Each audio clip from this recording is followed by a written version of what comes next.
Hello everybody, welcome back to the channel. Happy Saturday. Today is another story that you really don't want to know. It's a geologically gruesome way to go. There are some pretty grim ways to die, and most of them were cooked up by humans. For instance, the bronze bull, according to legend, was a bull made of bronze. Hope you're keeping up. That was hollow and big enough for a condemned man to climb into through a little door in the side. Once he was inside, his jailers would then roast the bull.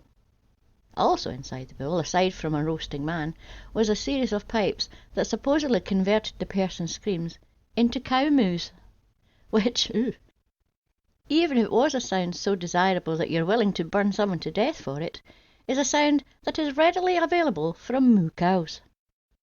It was so heinous that the inventor of it was reportedly killed using the bull for being the kind of arsehole that would create such a monstrosity. It was a catch-22, a method of torture so heinous, that's twice I've used that word, that whoever designed it was clearly a wrong and deserving of death by that very method.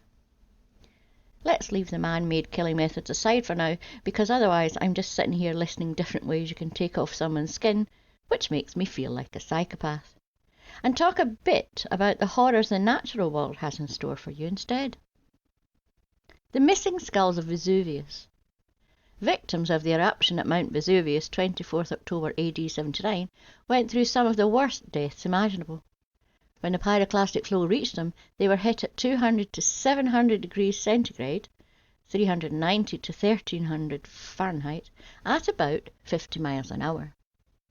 At that speed, you get about 2 seconds to think, that meat smells nice. Oh God, it's Daniel. About the person 50 metres from you before it cooks you alive too. The extreme heat, according to a study carried out in 2018, showed signs of causing rapid vaporization of body fluids and soft tissues of people at death due to exposure to extreme heat. In other words, their blood and other fluids boiled inside their bodies and their flesh vaporized shortly afterwards, turning them in a few seconds from a living, breathing, ye-olde person into a boil-in-the-bag piece of pork. All this sounds awful until you remember the subtitle of this segment mentions something about missing heads. The extreme heat inside the bodies of the people trapped in the flow turned to pressure, and, as the fluid boiled inside their heads, it eventually, by which I mean a few seconds later, caused their skulls to either crack or pop off entirely, like a golf ball being smacked off a tee.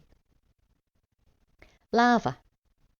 We've all seen the bit in Lord of the Rings which implies that if you fall into lava, it'll be a very quick followed by you being dead. Unfortunately, in real life, you won't do a Gollum. You won't just bloop down through the doom soup and perish in the heat trying to fetch that shiny gleaming treasure. Lava is really dense, way denser than even the dimmest of humans, so it might be a bit like landing on a swimming pool full of custard. Geologist and author Dr. Robin Andrews explained to me, with the psychopathic glint in his eyes that geologists tend to have when they chat, usually unprompted, about this kind of thing. You'd sink a tiny bit, but you'd essentially float and splash around at first. Sounds fun and delicious, except this is lava, a sort of bone-melting broth vomited up from Earth's viscera. For the layman, lava equals hot. The second you attempt to go for a splash, bad things start to happen. You'd begin melting, and the water in your skin would be trying very hard to escape out your body, which is obviously not great. Your nerve endings may be destroyed quickly enough that you wouldn't feel too much pain in the limbs that had dipped into the lava. But as you're being sautéed, any of your protuberances still poking above the surface may experience a few more moments of agony. At this point, Dr. Andrews has basically got full erection.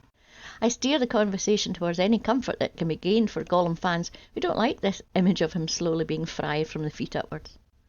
If you're very lucky, the thermal shock to your organs would make you pass out sharpish.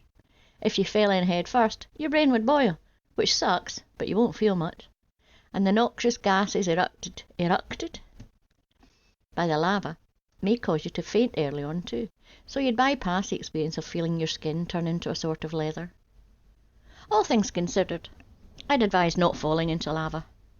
Wise words indeed. The end.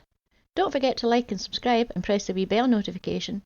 And a huge big thank you to all my subscribers, patrons and members. See you next week. Bye bye.